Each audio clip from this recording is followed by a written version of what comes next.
ಮುಗಿಯದ ಬಂಧನ ಭಾಗ 70. ಆ ದಿನ ಅಶ್ವಿನಿಗೆ ಕೆಲಸದ ಒತ್ತಡ ತೀವ್ರವಾಗಿತ್ತು. ಅವಳ ಮನಸ್ಸಿನಲ್ಲಿ ಪುಟ್ಟ ಅನ್ವಿತಾಳನ್ನು ಬಿಟ್ಕೊಡೋಕೆ ಇಷ್ಟಪಡದಿದ್ರು ಅವಳ ಮೇಲಿದ್ದ ಭಾರವಾದ ಕೆಲಸದ ಹೊರೆ ಅವಳನ್ನು ಪ್ರತಿದಿನ ಪೂರ್ಣವಾಗಿ ಕೆಲಸದಲ್ಲೇ ಮುಳುಗಿಸ್ತಿತ್ತು. ಹಾಗಾಗಿ ಇತರ ಯಾವುದೇ ವೈಯಕ್ತಿಕ ವಿಷಯಗಳ ಬಗ್ಗೆ ಯೋಚಿಸೋವು ಕೂಡ ಅವಳಿಗೆ 1% ಕೂಡ ಸಮಯವೇ ಇರಲಿಲ್ಲ. ಆ ದಿನವೂ ಎಂದಿನಂತೆ ಅಶ್ವಿನಿ ತನ್ನ ಮಕ್ಕಳನ್ನು ಕಿಂಡರ್ ಗಾರ್ಡನ್ನಿಂದ ಕರೆದುಕೊಂಡು ಬರೋಕೆ ಅಂತ ಹೇಳಿ ಸಂಶೋಧನಾ ಕೇಂದ್ರದಿಂದ ಹೊರಟಳು. ದಾರಿಯಲ್ಲಿ ಹೋಗುವಾಗ ಅವಳಿಗೆ ಸ್ನೇಹಿತ ವರುಣ್ನಿಂದ ದಿಢೀರಾದ ಕರೆ ಬರುತ್ತೆ. ಅಶ್ವಿನಿ ತಕ್ಷಣವೇ ಕರೆ ಸ್ವೀಕರಿಸಿ, ಹಲೋ ವರುಣ್, ಏನಾಯಿತು, ಎಲ್ಲವೂ ಸರಿಯಾಗಿದೆಯಾ ಅಂತ ವಿಚಾರಿಸಿದ್ಲು. ಫೋನ್ನ ಇನ್ನೊಂದು ತುದಿಯಲ್ಲಿದ್ದ ವರುಣ ಧ್ವನಿಯಲ್ಲಿ ತೀವ್ರವಾದ ಕಳವಳ ಮತ್ತು ಆತಂಕ ತುಂಬಿರೋ ಥರ ಅನ್ನಿಸ್ತು. ಅಶ್ವಿನಿ, ನೀನು ಚೆನ್ನಾಗಿದೆಯಾ? ನನಗೆ ನಿನ್ನಿಂದ ಒಂದು ದೊಡ್ಡ ಉಪಕಾರ ಆಗಬೇಕಾಗಿದೆ. ಅವನ ಧ್ವನಿಯನ್ನು ಕೇಳಿ ಏನೋ ತುರ್ತು ಪರಿಸ್ಥಿತಿ ಬಂದೊದಗಿದೆ ಅನ್ನೋಂಥದ್ದನ್ನು ಅಶ್ವಿನಿ ತಕ್ಷಣವೇ ಗ್ರಹಿಸಿದ್ಲು. ಹಾಗಾಗಿ ಅವಳು ಯಾವುದೇ ಹಿಂಜರಿಕೆ ಇಲ್ಲದೆ ಸಹಾಯ ಮಾಡೋಕ್ಕೆ ಒಪ್ಕೊಳ್ತಾಳೆ. ಹೇಳು ವರುಣ್, ಏನಾಗಬೇಕು? ವರುಣ್ ಉತ್ತರಿಸುತ್ತಾ, ನಾವು ನೇರವಾಗಿ ಸಿಕ್ಕಿ ಮಾತಾಡಿದರೆ ವಿಷಯ ಸ್ಪಷ್ಟವಾಗ್ತದೆ. ನಾನು ನಿನಗೆ ಈಗ ಒಂದು ಸ್ಥಳದ ಲೊಕೇಶನನ್ನು ಕಳಿಸ್ಕೊಡ್ತೀನಿ. ನಾವಿಬ್ಬರು ತಕ್ಷಣ ಅಲ್ಲಿ ಬಂದು ಭೇಟಿ ಆಗೋಣವಾ ಅಂತ ಹೇಳ್ತಾನೆ. ಅಶ್ವಿನಿ ಕೂಡ ಭೇಟಿ ಮಾಡೋಕ್ಕೆ ಅಂತ ಒಪ್ಕೊಂಡು ಕರೆಯನ್ನು ಮುಗಿಸ್ತಾಳೆ. ತಕ್ಷಣವೇ ಅವಳು ತನ್ನ ಕಾರಿನ ವೇಗವನ್ನು ಹೆಚ್ಚಿಸ್ಕೊಂಡು ಮಕ್ಕಳನ್ನು ಕರೆದುಕೊಂಡು ಬರಲು ಕಿಂಡರ್ ಗಾರ್ಡನ್ಗೆ ಅಂತ ಹೇಳಿ ಧಾವಿಸ್ತಾಳೆ. ಮಕ್ಕಳನ್ನು ಸುರಕ್ಷಿತವಾಗಿ ಮನೆಗೆ ಕರೆತಂದು ತನ್ನ ಸ್ನೇಹಿತಗೆ ಅವರ ಜವಾಬ್ದಾರಿಯನ್ನು ವಹಿಸಿ ವರುಣ್ ತಿಳಿಸಿದ್ದಂತಹ ರೆಸ್ಟೋರೆಂಟ್ಗೆ ಆತುರದಿಂದ ಹೊರಟು ಹೋಗ್ತಾಳೆ. ಅವಳು ರೆಸ್ಟೋರೆಂಟ್ಗೆ ತಲುಪಿದಾಗ ವರುಣ್ ಆಗಲೇ ಅಲ್ಲಿ ಬಂದು ಕಾಯ್ತಾ ಇರ್ತಾನೆ. ಅವನ ಮುಖದಲ್ಲಿ ತೀವ್ರ ಆತಂಕದ ಭಾವನೆ ಅನ್ನೋದು ಎದ್ದು ಕಾಣ್ತಾ ಇತ್ತು. ಅಶ್ವಿನಿ ಬಂದು ಎದುರು ಕುಳಿತಿದ್ದನ್ನು ನೋಡಿ ವರುಣ್ ಇಷ್ಟು ಇದ್ದಕ್ಕಿದ್ದಂತೆ ನಿನಗೆ ಶ್ರಮ ಕೊಟ್ಟು ಬರಲು ಹೇಳಿದ್ದಕ್ಕೆ ದಯವಿಟ್ಟು ಕ್ಷಮಿಸಿ ಅಶ್ವಿನಿ ಅಂತ ಹೇಳ್ತಾನೆ. ಅಶ್ವಿನಿ ಅದನ್ನು ಗಂಭೀರವಾಗಿ ಪರಿಗಣಿಸದೆ ಮೃದುವಾಗಿ ಮುಗುಳ್ನಕ್ಕಳು. ಪರವಾಗಿಲ್ಲ ವರುಣ್, ಇಂದು ರಾತ್ರಿ ನನಗೆ ಬೇರೆ ಯಾವುದೇ ತುರ್ತು ಕೆಲಸವಿರಲಿಲ್ಲ. ಸರಿ, ವಿಷಯವೇನು? ನಿನಗೆ ನನ್ನಿಂದ ಏನು ಸಹಾಯ ಬೇಕು? ಅವರಿಬ್ಬರು ಮಾತನಾಡುತ್ತಿರುವಾಗಲೇ ಮಾಣಿ ಬಂದು ಅವರಿಗೆ ಆಹಾರವನ್ನು ಬಡಿಸೋಕೆ ಶುರು ಮಾಡ್ತಾನೆ. ಅವರು ಊಟ ಮಾಡುತ್ತಲೇ ವೈದ್ಯಕೀಯ ವಿಷಯವನ್ನು ಚರ್ಚಿಸೋಕೆ ಪ್ರಾರಂಭಿಸ್ತಾರೆ. ನಿಜ ಹೇಳಬೇಕಂದ್ರೆ ನಾನು ಇಲ್ಲಿಗೆ ಕೇವಲ ಕೆಲವು ದಿನಗಳ ಕಾಲ ಮಾತ್ರ ಇರಲು ಯೋಚಿಸಿದ್ದೆ. ಆದರೆ ನಮ್ಮ ದೂರದ ಕೂರಿನಲ್ಲಿದ್ದಂತಹ ಒಬ್ಬ ಹಿರಿಯ ವೃದ್ಧರಿಗೆ ಇದ್ದಕ್ಕಿದ್ದಂತೆ ತೀವ್ರವಾದ ಸ್ವರೂಪದ ಮೆದುಳಿನ ಕಾಯಿಲೆ ಅನ್ನೋದು ಕಾಣಿಸ್ಕೊಂಡಿದೆ. ನಮ್ಮ ಕುಟುಂಬದಲ್ಲೇ ನಾನು ಒಬ್ಬನೇ ವೈದ್ಯನಾಗಿರೋದ್ರಿಂದ ಅವರಿಗೆ ಸಹಾಯ ಮಾಡಲು ನಾನು ಇಲ್ಲೇ ಉಳಿಯಬೇಕಾಯಿತು ಅಂತ ಹೇಳಿಬಿಟ್ಟು ವರುಣ್ ವಿವರಿಸೋಕೆ ಶುರು ಮಾಡ್ತಾನೆ. ನಾನು ಅವ್ರ ವೈದ್ಯಕೀಯ ದಾಖಲೆಗಳನ್ನೆಲ್ಲ ತುಂಬ ಆಳವಾಗಿ ಅಭ್ಯಾಸ ಮಾಡಿದ್ದೀನಿ. ಅವರಿಗೆ ತಕ್ಷಣವೇ ಜಟಿಲವಾದ ತಲೆಬುರುಡೆಯ ಒಂದು ಶಸ್ತ್ರಚಿಕಿತ್ಸೆ ಅಂದರೆ ಸ್ಕಲ್ ಸರ್ಜರಿ ಅನ್ನೋದು ತುಂಬ ಅಗತ್ಯ ಇದೆ. ಆದರೆ ದುರಾದೃಷ್ಟವಶಾತ್ ಅವರ ವಯಸ್ಸು ತೀರಾ ಹೆಚ್ಚಾಗಿರೋದ್ರಿಂದ ಆ ಶಸ್ತ್ರಚಿಕಿತ್ಸೆಯ ಅಪಾಯದ ಮಟ್ಟ ತುಂಬ ಹೇರಳವಾಗಿದೆ. ಶಸ್ತ್ರಚಿಕಿತ್ಸೆ ಯಶಸ್ವಿಯಾಗುವ ಸಾಧ್ಯತೆ ಕೇವಲ 20% ಮಾತ್ರ. ಅವರಿಬ್ಬರು ವೈದ್ಯಕೀಯ ರಂಗದಲ್ಲೇ ಇದ್ದುದರಿಂದ ವರುಣ್ ರೋಗಿಯ ಸಂಕೀರ್ಣ ಸ್ಥಿತಿಯನ್ನು ಕೆಲವು ತಾಂತ್ರಿಕ ವಾಕ್ಯಗಳಲ್ಲಿ ವಿವರಿಸ್ತಾನೆ. ಆ ಕೆಲವು ಮಾತುಗಳನ್ನು ಕೇಳಿದ ತಕ್ಷಣ ವರುಣ್ ತನ್ನಿಂದ ಎಂತಹ ದೊಡ್ಡ ಸಹಾಯವನ್ನು ನಿರೀಕ್ಷಿಸ್ತಿರ್ಬೋದು ಅನ್ನೋವಂಥದ್ದು ಅಶ್ವಿನಿಗೆ ತುಂಬ ಸ್ಪಷ್ಟವಾಗಿ ಅರ್ಥ ಆಗುತ್ತೆ. ನಾವು ವಿದೇಶದಲ್ಲಿದ್ದಾಗ ಇಂತಹ ಅನೇಕ ಕಷ್ಟಕರವಾದ ಸರ್ಜರಿಗಳಲ್ಲಿ ಒಟ್ಟಿಗೆ ಕೆಲಸ ಮಾಡಿದ್ದೀವಿ ಅಶ್ವಿನಿ. ನನಗೆ ತಿಳಿದಿರುವ ವಿಶ್ವದ ಅತ್ಯುತ್ತಮ ನ್ಯೂರೋ ಸರ್ಜನ್ಗಳಲ್ಲಿ ನೀನು ಶಸ್ತ್ರಚಿಕಿತ್ಸೆಯ ಕ್ಷೇತ್ರದಲ್ಲಿ ಅತ್ಯಂತ ನುರಿತ ಮತ್ತು ಕುಶಲವಾದ ವೈದ್ಯೆ. ಅದಕ್ಕಾಗಿಯೇ ನಾನು ಈ ವಿಷಯದಲ್ಲಿ ನಿನ್ನನ್ನು ಸಂಪೂರ್ಣವಾಗಿ ನಂಬ್ತಾ ಇದ್ದೀನಿ ಅಂತ ವರುಣ್ ಕೊಂಚ ಹಿಂಜರಿಯುತ್ತಲೇ ತನ್ನ ಮಾತನ್ನು ನಿಲ್ಲಿಸ್ತಾನೆ.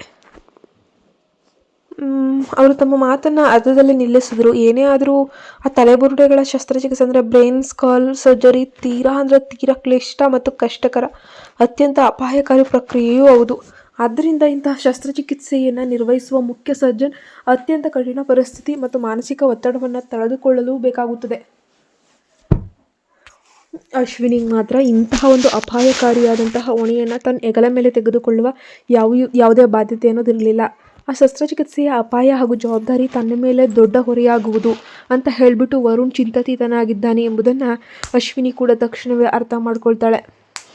ಆದ್ದರಿಂದ ಅವನು ತನ್ನ ಮಾತನ್ನು ಪೂರ್ಣಗೊಳಿಸುವವರೆಗೂ ಕಾಯದೆ ಅವಳು ತಕ್ಷಣವೇ ಮುಗುಳ್ನಗುತ್ತಾ, ರೋಗಿ ಈಗ ಯಾವ ಆಸ್ಪತ್ರೆಯಲ್ಲಿದ್ದಾನೆ ವರುಣ್? ಆಗಿದ್ದಲ್ಲಿ ನಾನು ಮೊದಲಿಗೆ ಅವನನ್ನು ನೇರವಾಗಿ ಹೋಗಿ ಪರೀಕ್ಷಿಸುವುದು ಸೂಕ್ತ ಅಂತ ಅನಿಸುತ್ತೆ. ಸೊ ಅದನ್ನು ನೋಡಿ ಆಮೇಲೆ ಮಾತಾಡ್ಬೋದು. ನೀನು ಹೇಳ್ದಂಗೆ ನ್ಯೂರೋ ಸರ್ಜರಿ ನನ್ನ ಮುಖ್ಯ ವಿಶೇಷತೆಯಾಗಿದೆ. ಆದ್ದರಿಂದ ನಾನು ಈ ಕಾಯಿಲೆಗೆ ಶಸ್ತ್ರಚಿಕಿತ್ಸೆಯ ಹೊರತಾಗಿ ಇನ್ನೊಂದು ಪರ್ಯಾಯ ವೈದ್ಯಕೀಯ ಪರಿಹಾರವನ್ನು ಕಂಡುಕೊಳ್ಳೋಕೆ ಸಾಧ್ಯವಾಗಬಹುದು. ಯಾರಿಗೆ ಗೊತ್ತು, ಬಹುಶಃ ನಾವು ಶಸ್ತ್ರಚಿಕಿತ್ಸೆಯನ್ನೇ ಮಾಡದೆ ಸಂಪೂರ್ಣವಾಗಿ ತಪ್ಪಿಸಲೂಬಹುದಲ್ವಾ. ಒಮ್ಮೆ ನಾವು ಪರೀಕ್ಷೆ ಮಾಡಿ ನೋಡಬೇಕು ಅಷ್ಟೇ ಅಂತ ಹೇಳ್ತಾಳೆ. ವರುಣ್ ತನ್ನ ವಾಕ್ಯವನ್ನು ಹೇಗೆ ಮುಗಿಸಬೇಕೆಂದು ಇಷ್ಟು ಹೊತ್ತು ಯೋಚಿಸುತ್ತಿರುವಾಗಲೇ ಅಶ್ವಿನಿಯ ಈ ಸ್ಪಂದನೆಯ ಮಾತುಗಳು ಅವನ ಕಣ್ಣುಗಳಲ್ಲಿ ತೀವ್ರವಾದ ಒಂದು ದಿಗ್ಭ್ರಮೆ ಮತ್ತು ಆಶ್ಚರ್ಯವನ್ನು ಕೂಡ ಉಂಟು ಮಾಡುತ್ತವೆ. ಅವಳು ಯಾವುದೇ ಆಲೋಚನೆ ಇಲ್ಲದೆ ಇಷ್ಟು ಸುಲಭವಾಗಿ ಎಸ್ ನಾನು ಮಾಡ್ತೀನಿ, ಸಹಾಯ ಮಾಡೋಕ್ಕೆ ಒಪ್ಕೊಂಡೇ ಬಿಟ್ಲು ಅನ್ನೋಂಥದ್ದು ಅವನು ಮೈಮರೆತು ನೋಡ್ತಾ ಇದ್ದಾನೆ. ನಿನಗೇನಾದರೂ ಸರಿ ಅನಿಸಿದ್ರೆ ನಾಳೆ ನನ್ನ ಕೆಲಸದ ನಡುವೆ ಸ್ವಲ್ಪ ಸಮಯ ಮೀಸಲಿಟ್ಟು ಆಸ್ಪತ್ರೆಗೆ ಬಂದ್ಬಿಟ್ಟು ರೋಗಿನ ಖುದ್ದಾಗಿ ಪರೀಕ್ಷಿಸಿ ನೋಡ್ತೀನಿ ಅಂತ ಹೇಳಿಬಿಟ್ಟು ಅಶ್ವಿನಿ ತನ್ನ ಮುಂಬರುವ ದಿನಗಳ ಕೆಲಸದ ವೇಳಾಪಟ್ಟಿಯ ಬಗ್ಗೆ ಯೋಚಿಸುತ್ತಾ ಸೂಚಿಸ್ತಾಳೆ. ವರುಣ್ ತೀವ್ರ ನಿರಾಳತೆಯಿಂದ ತಲೆಯಾಡಿಸ್ತಾನೆ. ತುಂಬ ಧನ್ಯವಾದಗಳು ಅಶ್ವಿನಿ. ಹಾಗಾದರೆ ನಾನು ಈ ವಿಷಯದಲ್ಲಿ ಸಂಪೂರ್ಣವಾಗಿ ನಿನ್ನನ್ನೇ ನಂಬ್ತೀನಿ. ಎಲ್ಲ ಭಾರವನ್ನು ನಿನ್ನ ಮೇಲೆ ಹಾಕಿದ್ದೀನಿ ಅಂತ ಹೇಳ್ತಾನೆ. ಭವಿಷ್ಯದಲ್ಲಿ ನಿನಗೆ ನನ್ನಿಂದ ಯಾವುದೇ ರೀತಿಯ ಸಹಾಯ ಬೇಕಾದರೂ ಕೇಳೋಕೆ ಮಾತ್ರ ಹಿಂಜರಿಬೇಡ Ashwini. Thank you so much. Ashwini ಮೃದುವಾಗಿ ಮುಗುಳ್ನಗ್ತಾಳೆ. ಅಯ್ಯೋ ಪರವಾಗಿಲ್ಲ ವರುಣ್, ನಾವು ವಿದೇಶದಲ್ಲಿದ್ದಾಗ ನೀನು ನನಗೆ ಎಷ್ಟೊಂದು ವಿಷಯಗಳಲ್ಲಿ ಸಹಾಯ ಮಾಡಿದ್ದೆ ತಾನೇ. ಇದಲ್ಲದೆ ಒಬ್ಬ ನುರಿತ ವೈದ್ಯೆಯಾಗಿ ಪ್ರತಿಯೊಬ್ಬ ರೋಗಿಗೂ ಸಹಾಯ ಮಾಡುವಂಥದ್ದು ನನ್ನ ಕರ್ತವ್ಯ ಅಷ್ಟೇ. ಈ ಕೆಲಸವನ್ನು ನಾನು ಯಶಸ್ವಿಯಾಗಿ ಮಾಡಬಲ್ಲೆ ಅಂತ ನೀನು ನನ್ನನ್ನು ನಂಬಿರುವಾಗ ನಾನು ಹೆಜ್ಜೆ ಹಿಂದೆ ಇಡೋಕ್ಕೆ ಯಾವುದೇ ಕಾರಣ ಇಲ್ಲ ನೋಡು. ಅವರಿಬ್ಬರು ಸ್ವಲ್ಪ ಹೊತ್ತು ಆ ವಿಷಯದ ಬಗ್ಗೆ ಚರ್ಚಿಸಿದ ನಂತರ ಅಶ್ವಿನಿ ಆಸ್ಪತ್ರೆಗೆ ಬಂದು ರೋಗಿಯನ್ನು ಭೇಟಿ ಮಾಡಲು ಒಂದು ಸಮಯವನ್ನು ನಿಗದಿಪಡಿಸಿದ್ರು. ಮರುದಿನ ಮಧ್ಯಾಹ್ನ ಅಶ್ವಿನಿ ಸಂಶೋಧನಾ ಸಂಸ್ಥೆಯಲ್ಲಿ ತನ್ನ ಬೆಳಗಿನ ಕೆಲಸಗಳನ್ನೆಲ್ಲ ಬೇಗ ಮುಗಿಸಿ ತಕ್ಷಣವೇ ಆಸ್ಪತ್ರೆಯ ಪ್ರವೇಶ ದ್ವಾರಕ್ಕೆ ತಲುಪಿ ಅಲ್ಲಿ ವರುಣ್ನನ್ನು ಭೇಟಿಯಾಗ್ತಾಳೆ. ವರುಣ್ ಅವಳನ್ನು ಸ್ವಾಗತಿಸುತ್ತಾ, ನಾನು ಈಗಾಗಲೇ ನಮ್ಮ ಕುಟುಂಬದ ಇತರ ಸದಸ್ಯರೊಂದಿಗೆ ಮಾತನಾಡಿದ್ದೇನೆ ಅಶ್ವಿನಿ. ಹಾಗಾಗಿ ಇವತ್ತು ರಾತ್ರಿ ನಾನು ಮಾತ್ರ ಆಸ್ಪತ್ರೆಯಲ್ಲಿದ್ದು ರೋಗಿನ ನೋಡ್ಕೊಳ್ತೀನಿ. ಇದರಿಂದ ನೀನು ಯಾರ ಮುಖ ಮುಜುಗರವೂ ಇಲ್ಲದಂತೆಯೇ ಯಾವುದೇ ಒತ್ತಡವಿಲ್ಲದೇನೆ ನಿರಾಳವಾಗಿ ಪರೀಕ್ಷಿಸಬಹುದು ಅಂತ ಹೇಳ್ತಾನೆ. ಮಧ್ಯಾಹ್ನ ಸರಿಯಾಗಿ 1 ಗಂಟೆಗೆ ಆ ಜಟಿಲ ತಲೆಬುರುಡೆಯ ಶಸ್ತ್ರಚಿಕಿತ್ಸೆ ಆರಂಭವಾಗುತ್ತೆ. ಎಲ್ಲವೂ ಯೋಜನೆಯಂತೆಯೇ ಸರಿಯಾಗಿ ನಡೆದರೆ ಇಡೀ ಪ್ರಕ್ರಿಯೆಯು ಕೂಡ ಮುಕ್ತಾಯಗೊಳ್ಳಲು ಸುಮಾರು 5ರಿಂದ 6 ಗಂಟೆಗಳ ಕಾಲ ಅವಕಾಶ ಬೇಕಾಗ್ತಿತ್ತು. ಸಂಜೆಯೊಳಗೆ ಶಸ್ತ್ರಚಿಕಿತ್ಸೆ ಮುಗಿದು ಮಕ್ಕಳನ್ನು ಶಾಲೆಯಿಂದ ಕರೆದುಕೊಂಡು ಬರೋಕೆ ತನಗೆ ಸಾಕಷ್ಟು ಸಮಯ ಸಿಗ್ತದೆ ಬಿಡು ಅಂತ ಹೇಳಿ ಅತಿಯಾದ ಆತ್ಮವಿಶ್ವಾಸ ಅಶ್ವಿನಿಗಿದ್ದು ಆಗಿತ್ತು ಕೂಡ. ಹಾಗಾಗಿ ಅವಳು ತಾನು ಬರುವವರೆಗೂ ಮಕ್ಕಳನ್ನು ನೋಡ್ಕೊಳ್ಳಿ ಅಂತ ಹೇಳಿ ತನ್ನ ಸ್ನೇಹಿತೆ ಮಾಲಾಗೆ ಹೇಳುವ ಯೋಚನೆಯನ್ನು ಕೂಡ ಸಂಪೂರ್ಣವಾಗಿ ತಿರಸ್ಕರಿಸ್ತಾಳೆ. ಶೀಘ್ರದಲ್ಲೇ ಶಸ್ತ್ರಚಿಕಿತ್ಸೆಯ ಕೊಠಡಿಗೆ ಕೆಂಪು ಗಂಟೆ ಬಾರಿಸಿತು ಮತ್ತು ಶಸ್ತ್ರಚಿಕಿತ್ಸೆ ಅಧಿಕೃತವಾಗಿ ಪ್ರಾರಂಭವಾಗಿತ್ತು. ಮುಖ್ಯ ಸರ್ಜನ್ ಅಶ್ವಿನಿ ಮತ್ತು ವರುಣ್ ಸೇರಿದಂತೆ ಇತರ ವೈದ್ಯಕೀಯ ತಜ್ಞರು ಕೂಡ ರೋಗಿಯ ಮೇಲೆ ಶಸ್ತ್ರಚಿಕಿತ್ಸೆಯನ್ನು ನಡೆಸೋಕೆ ಅತ್ಯಂತ ಜಾಗರೂಕತೆಯಿಂದ ಕೆಲಸವನ್ನು ಮಾಡೋಕ್ಕೆ ಶುರು ಮಾಡ್ಕೊಳ್ತಾರೆ.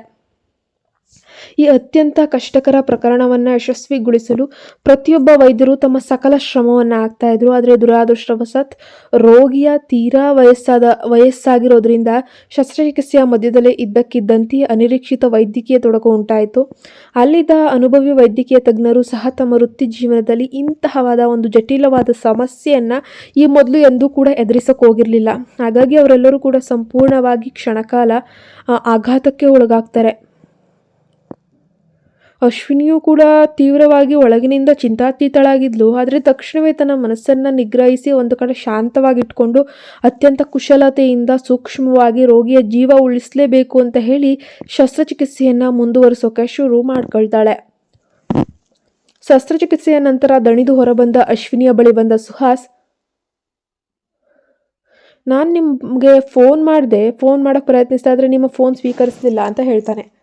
ಆಗ ಅಶ್ವಿನಿಗೆ ವಿಷಯದ ಪ್ರಜ್ಞೆ ಬಂತು. ಅವಳು ಎದ್ದು ನಿಂತು ಅವನ ಕಣ್ಣುಗಳನ್ನೇ ನೇರವಾಗಿ ನೋಡಿ ಬಲವಂತವಾಗಿ ನಗುತ್ತಾ, ನಾನು ಕಾರ್ಯಾಚರಣೆಯ ಸಮಯದಲ್ಲಿ ಫೋನ್ ಆಫ್ ಮಾಡಿದೆ ಮಿಸ್ಟರ್ ಸುಹಾಸ್. ಕೊಠಡಿಯಿಂದ ಹೊರಬರುವವರೆಗೂ ನಿಮ್ಮ ಕರೆಗಳನ್ನು ನೋಡಲು ಸಾಧ್ಯವೇ ಆಗಿರಲಿಲ್ಲ. ನನ್ನ ಅನುಪಸ್ಥಿತಿಯಲ್ಲಿ ಆರವ್ ಮತ್ತು ಆದಿತ್ಯರನ್ನು ಇಷ್ಟೊತ್ತು ನೋಡಿಕೊಂಡಿದ್ದಕ್ಕಾಗಿ ನಿಮಗೆ ತುಂಬು ಹೃದಯದ ಧನ್ಯವಾದಗಳು ಅಂತ ಹೇಳ್ತಾಳೆ. ಅಶ್ವಿನಿಯ ಮುಖ ಮಾತ್ರ ತೀವ್ರವಾದ ಧ್ವನಿಯಿಂದ ಬಿಳಿಚಿಕೊಂಡಿರೋದನ್ನು ಗಮನಿಸಿದ ಸುಹಾಸ್ ಕೊಂಚ ಹುಬ್ಬುಗಳನ್ನು ಗಂಟಾಕ್ತಾನೆ. ಅದರಲ್ಲಿ ಧನ್ಯವಾದ ಹೇಳುವ ಅಗತ್ಯವೇನೂ ಇಲ್ಲ. ಅದನ್ನು ಮಾಡುವುದು ನನ್ನ ಕರ್ತವ್ಯವಾಗಿತ್ತು. ಏನೇ ಆದರೂ ನೀವು ಇಷ್ಟು ದಿನ ನನ್ನ ಮಗಳು ಅನ್ವಿತಾಳನ್ನು ಸ್ವಂತ ಮಗಳಂತೆ ನೋಡಿಕೊಂಡಿದ್ದೀರಲ್ವೇ, ಹಾಗಾಗಿ ಅಂತ ಹೇಳಿಬಿಟ್ಟು ಸುಹಾಸ್ ಶಾಂತವಾಗಿ ಉತ್ತರಿಸ್ತಾನೆ. ಆದರೆ ಅವರಿಬ್ಬರ ನಡುವೆ ಮಾತಾಡಬೇಕು ಅಂತ ಹೇಳ್ಬಿಟ್ಟು ಹೆಚ್ಚೇನು ಉಳಿದಿರಲಿಲ್ಲ. ಅಶ್ವಿನಿಯು ತೀವ್ರವಾಗಿ ದಣಿದಿದ್ಲು. ಹಾಗಾಗಿ ಅವನೊಂದಿಗೆ ಕೆಲವು ಔಪಚಾರಿಕ ಮಾತುಗಳನ್ನು ಮುಗಿಸಿದ ನಂತರ ಅವಳು ಕೊಂಚ ಹಿಂದೆ ನಿಂತು ಸಮ್ಮತಿಯಿಂದ ತಲೆ ಆಡಿಸ್ತಾಳೆ. ಸರಿ, ನಾನೀಗ ಆರವ್ ಮತ್ತು ಆದಿತ್ಯರನ್ನ ಮನೆಗೆ ಕರ್ಕೊಂಡು ಹೋಗ್ತೇನೆ. ಅದಾದ ನಂತರ ಆರವ್ ಮತ್ತು ಆದಿತ್ಯ ಇಬ್ಬರು ಕೂಡ ಸುಹಾಸ್ಗೆ ಅತ್ಯಂತ ಗೌರವದಿಂದ ಬೀಳ್ಕೊಟ್ರು. ಆದರೆ ಪುಟ್ಟ ಅನ್ವಿತಾ ಮಾತ್ರ ತನ್ನ ದೊಡ್ಡ ದುಂಡಗಿನ ಕಣ್ಣುಗಳಿಂದ ಅಶ್ವಿನಿಯನ್ನೇ ಆಸೆಯಿಂದ ನೋಡ್ತಾ ಇದ್ಲು. ಆ ಒಂದು ಪುಟ್ಟ ಹುಡುಗಿ ಅವಳನ್ನು ಅಷ್ಟು ಸುಲಭವಾಗಿ ಏನು ಬಿಟ್ಕೊಡೋಕೆ ಅಂತ ಹೇಳಿಸಿದ್ದವಿರಲಿಲ್ಲ. ಅನ್ವಿತಾಳ ಒಂದು ಕರುಣಾಜನಕ ಮುಖವನ್ನು ನೋಡಿ ಅಶ್ವಿನಿಯ ಹೃದಯ ಕ್ಷಣಕಾಲ ಕರಗಿ ಹೋಗುತ್ತೆ. ಅವಳು ಮಗುವಿನ ಬಳಿ ತಗ್ಗಿ ಬಾಗಿ ತಲೆಯನ್ನ ಪ್ರೀತಿಯಿಂದ ಸವರ್ತಾಳೆ. ಒಳ್ಳೆಯ ಮಗುವಾಗಿರುವ ಅನ್ವಿತಾ, ನಿನ್ನ ತಂದೆಯ ಜೊತೆ ಮನೆಗೆ ಹೋಗು ಅಂತ ಹೇಳಿ. ಆರವ್ ಮತ್ತು ಆದಿತ್ಯ ನಾಳೆ ಖಂಡಿತ ನಿನ್ನ ಜೊತೆ ಆಟ ಆಡಕ್ಕೆ ಬಂದ್ಬಿಡ್ತಾರೆ, ಸರಿಯಾ ಅಂತ ಪ್ರೀತಿಯಿಂದ ಸಮಾಧಾನ ಪಡಿಸ್ತಾಳೆ. ಹಲವು ಗಂಟೆಗಳ ಕಾಲ ಸುದೀರ್ಘವಾಗಿ ಪರಿಶೀಲಿಸಿದ ನಂತರ ಅಶ್ವಿನಿಗೆ ಆ ಒಂದು ರೋಗಿಯ ವೈದ್ಯಕೀಯ ಸ್ಥಿತಿ ಸಂಪೂರ್ಣ ಚಿತ್ರಣ ಅನ್ನೋದು ದೊರೆಯುತ್ತೆ ಈ ಕಡೆ. ಆದರೆ ಕೊನೆಗೆ ತಿಳಿದು ಬಂದ ಒಂದು ಕೈ ಸತ್ಯದಿಂದ ಅವಳಿಗೆ ತೀವ್ರವಾದ ನಿರಾಶೆಯಾಗದಿರಲು ಸಾಧ್ಯವೇ ಆಗಲಿಲ್ಲ.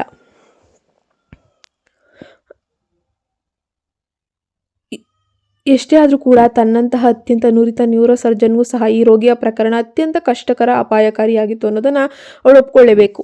ಏನೇ ಯೋಚಿಸ್ತಿದೆಯಾ ಅಶ್ವಿನಿ, ಅವರಿಗೆ ಶಸ್ತ್ರಚಿಕಿತ್ಸೆ ಮೂಲಕ ಸಹಾಯ ಮಾಡೋಕ್ಕೆ ಸಾಧ್ಯವಿಲ್ವಾ ಅಂತ ವರುಣ್ ಕಳವಳ ತುಂಬಿದ ಧ್ವನಿಯಲ್ಲಿ ಪ್ರಶ್ನೆ ಮಾಡ್ತಾ ಇದ್ದಾನೆ.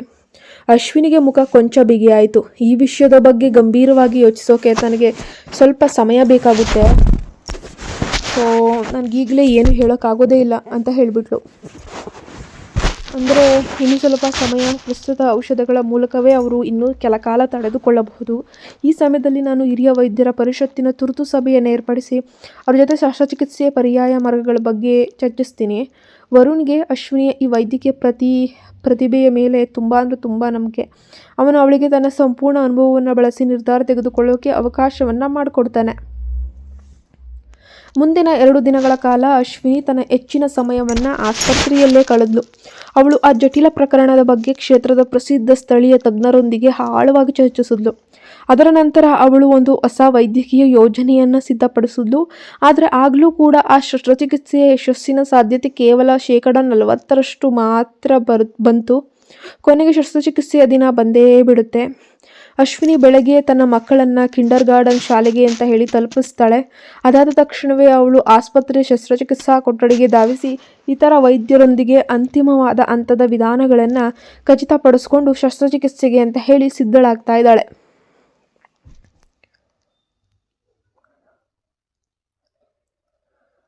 ಅಶ್ವಿನಿಗೆ ಆ ಸಮಯದ ಅರಿವಾಗುವ ಮೊದಲೇ ಶಸ್ತ್ರಚಿಕಿತ್ಸೆ ಆರಂಭವಾಗಿ ಬರ್ತಿ 7 ಗಂಟೆ ಆಗಿತ್ತಲೂ ಹೆಚ್ಚು ಸಮಯ ಕಳೆದಿತ್ತು. ಅಷ್ಟೊತ್ತಿಗಾಗಲೇ ಕಿಂಡರ್ ಗಾರ್ಡನ್ನಲ್ಲಿದ್ದಂತಹ ಇತರ ಎಲ್ಲ ಮಕ್ಕಳನ್ನು ಅವರ ಪೋಷಕರು ಬಂದು ಕರ್ಕೊಂಡು ಹೋಗ್ತಾ ಇದ್ರು. ಶಾಲೆಯ ಆಟದ ಮೈದಾನದಲ್ಲಿ ಕೇವಲ ಆರವ್ ಮತ್ತು ಆದಿತ್ಯ ಹಾಗೂ ಅನ್ವಿತಾ ಈ ಮೂವರು ಮಕ್ಕಳು ಮಾತ್ರ ಉಳಿದುಕೊಂಡಿದ್ರು. ಅವರೆಲ್ಲರೂ ಕೂಡ ಅವರ ಒಂದು ಪೋಷಕರಿಗಾಗಿ ವೇಟ್ ಮಾಡ್ತಾ ಇದ್ದಾರೆ. ಅನ್ವಿತಾ ತನ್ನ ಸ್ವಂತ ಮನೆಗೆ ಹೊರಟು ಹೋಗಿದ್ರು. ಆರವ್ ಮತ್ತು ಆದಿತ್ಯ ಮಾತ್ರ ಅವಳು ಮೊದಲು ತಮ್ಮೊಂದಿಗಿದ್ದಾಗ ಹೇಗೆ ಪ್ರೀತಿಯಿಂದ ನೋಡ್ಕೊಳ್ತಾ ಇದ್ರೋ ಅದೇ ರೀತಿಯಲ್ಲಿ ಅವಳನ್ನು ಆರೈಕೆ ಮಾಡುವಂಥದ್ದು, ಈ ಕ್ಷಣದಲ್ಲೂ ಕೂಡ ಅಷ್ಟೇ ಪ್ರೀತಿ ವಾತ್ಸಲ್ಯದಿಂದ ನೋಡುವಂಥದ್ದು. ಮಧ್ಯಾಹ್ನ ಶಾಲೆಯ ಸಮಯ ಮುಗಿದ್ರೂ ಕೂಡ ಅವಳನ್ನು ಕರೆದುಕೊಂಡು ಹೋಗಲು ಮನೆಯಿಂದ ಯಾರೂ ಬಾರದಿರುವುದನ್ನು ಗಮನಿಸಿದ ಆರವ್ ಮತ್ತು ಆದಿತ್ಯ ಅವಳನ್ನು ಆಟದ ಮೈದಾನದಲ್ಲಿದ್ದ ಮರಳುಗುಂಡಿಯ ಬಳಿಗೆ ಕರೆದೊಯ್ದರು. ಅವರು ಮೂವರು ಒಟ್ಟಿಗೆ ಸೇರಿ ಸುಂದರವಾದ ಮರಳಿನ ಕೋಟೆಯನ್ನು ನಿರ್ಮಿಸುತ್ತಾ ಅತ್ಯಂತ ಸಂತೋಷದಿಂದ ಆ ಸಮಯವನ್ನು ಏನಾದರೂ ಮಾಡಿ ಕಳಿಬೇಕಲ್ಲ ಅಂತ ಹೇಳಿ ತುಂಬ ಕ್ರಿಯೇಟಿವ್ ಆಗಿ ಆಟ ಆಡ್ತಾ ಇದ್ರು. ಸುಹಾಸ್ ತನ್ನ ಕಾರಿನಿಂದ ಇಳಿದು ಬಂದಾಗ ಮೂವರು ಮಕ್ಕಳು ಸ್ಯಾಂಡ್ ಬಾಕ್ಸ್ನಲ್ಲಿ ಕುಳಿತು ಖುಷಿಯಿಂದ ಆಟ ಆಡ್ತಾ ಇರೋದನ್ನು ಕಾಣ್ತಾನೆ. ಆ ಕಿಂಡರ್ ಗಾರ್ಡನ್ನ ಸಣ್ಣ ಆಟದ ಮೈದಾನವು ಆ ಮಕ್ಕಳ ಮುಗ್ಧ ನಗುವಿನ ಧ್ವನಿಯಿಂದ ತುಂಬಿ ತುಳುಕ್ತಾ ಇತ್ತು. ಸುಹಾಸ್ ಅವರು ಮೂವರು ಆಟ ಮುಗಿಸೋವರೆಗೂ ಕೊಂಚ ದೂರದಲ್ಲೇ ಶಾಂತವಾಗಿ ಕಾಯ್ತಾ ಇದ್ದ. ನಂತರ ಅನ್ವಿತಾ ತನ್ನ ಮಗುವನ್ನು ಪ್ರೀತಿಯಿಂದ ಕರೀತಾನೆ. ಆದರೆ ತನ್ನ ತಂದೆ ಕರೆದ ನಂತರವೂ ಅನ್ವಿತಾ ತನ್ನ ಇಬ್ಬರು ಸ್ನೇಹಿತರನ್ನು ನೋಡುತ್ತಾ ಅಲ್ಲೇ ನಿಂತ್ಕೊಂಡ್ಳು. ಅವಳಿಗೆ ಅಲ್ಲಿಂದ ಹೊರಡಲು ಎಳ್ಳಷ್ಟು ಇಷ್ಟವಿರಲಿಲ್ಲ. ಸುಹಾಸ್ ತನ್ನ ಉಬ್ಬುಗಳನ್ನು ಗಂಟಾಕಿ ಆರವ್ ಆದಿತ್ಯರ ಕಡೆಗೆ ತೀವ್ರವಾಗಿ ಗಮನ ಹರಿಸ್ತಾನೆ. ನಿಮ್ಮ ಅಮ್ಮ ಎಲ್ಲಿದ್ದಾರೆ ಹುಡುಗರೇ, ನೀವಿನ್ನೂ ಹೊರಡಲಿಲ್ವಾ ಅಂತ ಕೇಳ್ತಾನೆ. ಆ ಇಬ್ಬರು ಹುಡುಗರಿಗೆ ಸುಹಾಸ್ನನ್ನು ಕಂಡ್ರೆ ಒಂಚೂರು 1% ಕೂಡ ಇಷ್ಟ ಇರಲಿಲ್ಲ. ಅವನ ಮದುವೆ ವಿಷಯ ಕೇಳಿದಾಗಿಂದಂತೂ ಅವನಿಗಂತೂ ಮೈಯೆಲ್ಲ ಉರಿಯುತ್ತೆ. ಆದರೂ ಅವನು ಅದನ್ನು ಸ್ಪಷ್ಟವಾಗಿ ತೋರಿಸ್ತಾನೆ. ಈ ಸ್ಥಿತಿಯಲ್ಲಿ ಅಶ್ವಿನಿ ಮಾಡಲು ಬಯಸದ ಅಥವಾ ಇಷ್ಟಪಡದ ಕೆಲಸಗಳನ್ನು ಮಾಡಲು ಅವಳನ್ನು ಒತ್ತಾಯಿಸುವ ಧೈರ್ಯ ಸುಹಾಸ್ಗಿರಲಿಲ್ಲ. ತನ್ನ ಮಕ್ಕಳನ್ನು ಅವನ ಮನೆಗಾಗಲಿ ಅಥವಾ ಅವಳ ಮನೆಗಾಗಲಿ ಕರೆದುಕೊಂಡು ಹೋಗೋದು ಅಷ್ಟು ಸುಲಭವಾಗಿರಲಿಲ್ಲ. ಬೇರೆ ದಾರಿ ಇಲ್ಲದೆ ಅವನು ಮಕ್ಕಳೊಂದಿಗೆ ಅಲ್ಲೇ ಕಾಯೋಕ್ಕೆ ಶುರು ಮಾಡ್ತಾನೆ. ಆದರೆ ಸುಹಾಸ್ ಹತ್ತಿರಲೇ ಇದ್ದಿದ್ದರಿಂದ ಮಕ್ಕಳಿಗೆ ಮೊದಲಿನಂಗೆ ಮುಕ್ತವಾಗಿ ಆಟ ಆಡೋಕ್ಕೆ ಸಾಧ್ಯವಾಗಲಿಲ್ಲ. ಅವರೆಲ್ಲರೂ ಮೈದಾನದ ಬೆಂಚಿನ ಮೇಲೆ ತುಂಬ ಶಾಂತವಾಗಿ ಕುಳಿತುಕೊಂಡ್ರು. ಸುಮಾರು 1 ಗಂಟೆ ಕಾಯ್ತಿದ್ದಂತೆ ವಾತಾವರಣ ಸ್ವಲ್ಪ ಕತ್ತಲಾಗೋಕ್ಕೆ ಶುರುವಾಗುತ್ತೆ. ಆದರೂ ಕೂಡ ಅಶ್ವಿನಿ ಯಾಕೋ ಇವತ್ತು ಬರೋ ಥರನೇ ಕಾಣ್ತಾ ಇರಲಿಲ್ಲ. ಯಾಕಂದರೆ ಇನ್ನೇನು ಕಿಂಡರ್ಗಾರ್ಟನ್ ಶಾಲೆಯೂ ಕೂಡ ಸಂಪೂರ್ಣವಾಗಿ ಕ್ಲೋಸ್ ಆಗುವಂಥ ಸಮಯ. ಸ್ವಲ್ಪ ಮುಖ ಗಂಟಾಕಿ ತನ್ನ ಜೇಬಿನಿಂದ ಫೋನ್ ತೆಗೆದು ಅಶ್ವಿನಿಗೆ ಕರೆಯನ್ನು ಕೂಡ ಮಾಡ್ತಾನೆ. ಹಲವು ಬಾರಿ ಕರೆ ಮಾಡಿದ್ರೂ ಕೂಡ ಯಾರೂ ಫೋನ್ ಎತ್ತಕ್ಕೆ ಹೋಗಲ್ಲ. ಅವಳು ಬಹುಶಃ ಇನ್ನೂ ಜಟಿಲವಾದ ಶಸ್ತ್ರಚಿಕಿತ್ಸಾ ಕೊಠಡಿಯಲ್ಲೇ ಇರಬೇಕು ಅಂತ ಅವನು ಕೂಡ ಭಾವಿಸ್ತಾನೆ. ಸುಹಾಸ್ ಸಮಯ ನೋಡಿ ಮಕ್ಕಳ ಕಡೆಗೆ ಗಮನ ಹರಿಸ್ತಾನೆ. ನಿಮಗೆಲ್ಲರಿಗೂ ಕೂಡ ಹಸಿವಾಗಿದೆ, ನಾನೆಲ್ಲರಿಗೂ ಏನಾದರೂ ಊಟ ತರಲೆ? ಅದನ್ನು ಕೇಳಿದ ಪುಟ್ಟ ಅನ್ವಿತಾ ಆರವ್ ಮತ್ತು ಆದಿತ್ಯರ ಕಡೆಗೆ ಕಣ್ಣುಗಳಲ್ಲಿ ದೊಡ್ಡ ನಿರೀಕ್ಷೆಯೊಂದಿಗೆ ನೋಡಲು. ಆದರೆ ಆರವ್ ತನ್ನ ಬೆನ್ನು ಹುರಿಯ ಪಟ್ಟಿಯನ್ನು ಹಿಡಿದುಕೊಂಡು ಉಬ್ಬನ್ನು ಗಂಟಿ ಹಾಕಿ ತಲೆಯಾಡಿಸ್ತಾನೆ. ನಾವು ನಮ್ಮ ಅಮ್ಮನಿಗಾಗಿ ಕಾಯ್ತಾ ಇದ್ದೇವೆ ಮಿಸ್ಟರ್ ಸುಹಾಸ್, ನೀವು ಅನ್ವಿತಾಳನ್ನು ಕರೆದುಕೊಂಡು ನೀವು ನಿಮ್ಮ ಮನೆಗೆ ಹೋಗಿ ಅಂತ ಆರವ್ ತುಂಬ ಕಠಿಣವಾಗಿ ಹೇಳಿಬಿಡ್ತಾನೆ. ಆದಿತ್ಯ ತನಗೆ ಹಸಿವಾಗ್ತಾ ಇದೆ, ಆದರೂ ಕೂಡ ಅದನ್ನು ನಿರ್ಲಕ್ಷಿಸಿ ತನ್ನ ಅಣ್ಣನ ಮಾತಿಗೆ ಸಮ್ಮತಿಸ್ತಾನೆ. ಅನ್ವಿತಾಗೆ ಹಸ್ತಿರ್ಬೋದು ಅಂತ ಕಾಣ್ತದೆ, ಆದ್ದರಿಂದ ಅವಳನ್ನು ಬೇಗನೆ ಮನೆಗೆ ಕರೆದುಕೊಂಡು ಹೋಗಬೇಕು. ಅವರಿಬ್ಬರು ಗೌರವದಿಂದಲೇ ಎದ್ದು ನಿಲ್ತಾರೆ. ಸುಹಾಸ್ನ ಪ್ರಶ್ನೆಗಳಿಗೆ ಉತ್ತರಿಸಲು ಕೂಡ ಇಷ್ಟವಿಲ್ಲದೆ ಆರವ್ ತನ್ನ ತುಟಿಗಳನ್ನು ಬಿಗಿದುಕೊಂಡು ಅವರು ಮೊದಲು ನಿರ್ಮಿಸಿದಂಥ ಸಣ್ಣ ಮರಳಿನ ಕೋಟೆಯನ್ನು ನೋಡಲು ತಲೆಯನ್ನು ತಿರುಗಿಸಿಕೊಳ್ತಾನೆ. ಆದರೆ ಆದಿತ್ಯ ತನ್ನ ಮುಗ್ಧ ಮುಖಭಾವದಿಂದ ಉತ್ತರಿಸುತ್ತಾ, ಅಮ್ಮನಿಗೆ ಇವತ್ತು ಒಂದು ಮುಖ್ಯವಾದ ಶಸ್ತ್ರಚಿಕಿತ್ಸೆ ಇದೆ, ಅವರು ಏನೋ ಒಂದು ಜಟಿಲವಾದ ಪರಿಸ್ಥಿತಿಯಲ್ಲಿದ್ದಾರೆ ಅಂತ ಕಾಣುತ್ತೆ, ಅದಕ್ಕೆ ಅವರು ಇನ್ನೂ ಇಲ್ಲಿಗೆ ಬಂದೇ ಇಲ್ಲ ನೋಡು ಅಂತ ಹೇಳ್ತಾನೆ. ತನ್ನ ಸಹೋದರನ ಗಂಭೀರ ಮುಖಭಾವವನ್ನು ನೋಡಿದಂತಹ ಆದಿತ್ಯ, ಆದರೆ ಅವರು ಶೀಘ್ರದಲ್ಲೇ ಬರ್ತಾರೆ, ಬೈ ಮಿಸ್ಟರ್ ಸುಹಾಸ್, ಅದು ಸಾರಿ ಬಾಯ್ ಅನ್ವಿತಾ ಅಂತ ಹೇಳುವ ಮೂಲಕ ಸಂಭಾಷಣೆಯನ್ನು ಆತುರದಿಂದನೇ ಮುಗಿಸ್ತಾನೆ. ಸುಹಾಸು ತಲೆಯಾಡಿಸಿ ಅನ್ವಿತಾಳ ಕೈ ಹಿಡಿದು ಹೊರಡೋಕೆ ಅಂತ ಹೇಳಿ ಪ್ರಯತ್ನಿಸ್ತಾನೆ. ಆದರೆ ಅವನಿಗೆ ಸಾಧ್ಯವಾಗಲಿಲ್ಲ. ಯಾಕಂದರೆ ಅನ್ವಿತಾ ತಲೆ ತಗ್ಗಿಸಿ ಕೆಲವು ಹೆಜ್ಜೆ ಹಿಂದಕ್ಕೆ ಸರಿದು ಆರವ್ ಮತ್ತು ಆದಿತ್ಯರ ಬೆನ್ನ ಹಿಂದೆ ಹೋಗಿ ಒಳಗುಬ್ಬಚ್ಚಿ ಮರಿ ಥರ ನಿಂತ್ಕೊತಾಳೆ. ಅವರ ತಂದೆಯನ್ನೇ ನೋಡುತ್ತಾ ಬರಲು ನಿರಾಕರಿಸುತ್ತಾ ತಲೆಯನ್ನು ಆಡಿಸ್ತಾಳೆ ಕೂಡ. ಅನ್ವಿತಾ ಹೊರಡಲು ಸಂಪೂರ್ಣವಾಗಿ ನಿರಾಕರಿಸಿದ್ದಾಳೆಂದು ಹೊರತುಕೊಂಡ ಆ ಹುಡುಗರು ಹಿಂತಿರುಗಿ ಅವಳನ್ನು ಮನವೊಲಿಸಲು ಪ್ರಯತ್ನಿಸಿದರು. ಆದರೆ ಅವರು ಅವಳನ್ನು ಮನೆಗೆ ಹೋಗುವಂತೆ ಎಷ್ಟೇ ತಿಳಿ ಹೇಳಿದ್ರು ಕೂಡ ಅನ್ವಿತಾ ಹಠಮಾರಿಯಾಗಿ ತಲೆಯಾಡಿಸೋಕೆ ಶುರು ಮಾಡ್ಕೊಳ್ತಾಳೆ. ಅವಳು ಅವರ ಬ್ಯಾಗ್ಗಳನ್ನು ಹಿಡಿದು ಇನ್ನೂ ಸ್ವಲ್ಪ ಹೊತ್ತು ಅಂತ ಒತ್ತಾಯಿಸ್ತಾಳೆ. ಸುಹಾಸ್ ಅವಳನ್ನು ಅಶ್ವಿನಿಯ ಮನೆಯಿಂದ ಕರೆತಂದಾಗಿಂದಲೂ ಕೂಡ ಅನ್ವಿತಾ ಅವನ ಬಳಿ ತುಂಬ ಕಠಿಣವಾಗಿ ವರ್ತಿಸ್ತಾಳೆ. ಅವಳು ಪ್ರತಿಯೊಂದು ಸಣ್ಣ ವಿಷಯಕ್ಕೂ ನಿರಂತರವಾಗಿ ಅಳ್ತಾಳೆ, ಹಠ ಮಾಡ್ತಾಳೆ. ಹಾಗಾಗಿ ಸುಹಾಸ್ಗೆ ಯಾವುದೇ ಬೇರೆ ದಾರಿ ಇಲ್ಲದೆ ಕೊನೆಗೆ ಶರಣಾಗಲೇಬೇಕಾಗಿರುವಂಥ ಪರಿಸ್ಥಿತಿ ಬರುತ್ತೆ. ಕಥಾಭಾಗ ಮುಂದುವರಿಯುತ್ತೆ. ನೀವಿನ್ನೂ ನಮ್ಮ ಚಾನಲ್ಗೆ ಸಬ್ಸ್ಕ್ರೈಬ್ ಆಗಿಲ್ಲ ಅಂದರೆ ಕೂಡ ಸಬ್ಸ್ಕ್ರೈಬ್ ಆಗಿ, ಪಕ್ಕದಲ್ಲಿ ಕಾಣೋ ಬೆಲ್ ಐಕನ್ನ ಪ್ರೆಸ್ ಮಾಡಿ ನೋಟಿಫಿಕೇಷನನ್ನು ಆನ್ ಮಾಡ್ಕೊಳ್ಳೋದನ್ನು ಮರಿಬೇಡಿ. ಈ ಕತೆ ಹೇಗಿದೆ ಅನ್ನೋದನ್ನು ದಯವಿಟ್ಟು ಕಮೆಂಟ್ ಮೂಲಕ ನೀವು ತಿಳಿಸಬಹುದು. Thank you.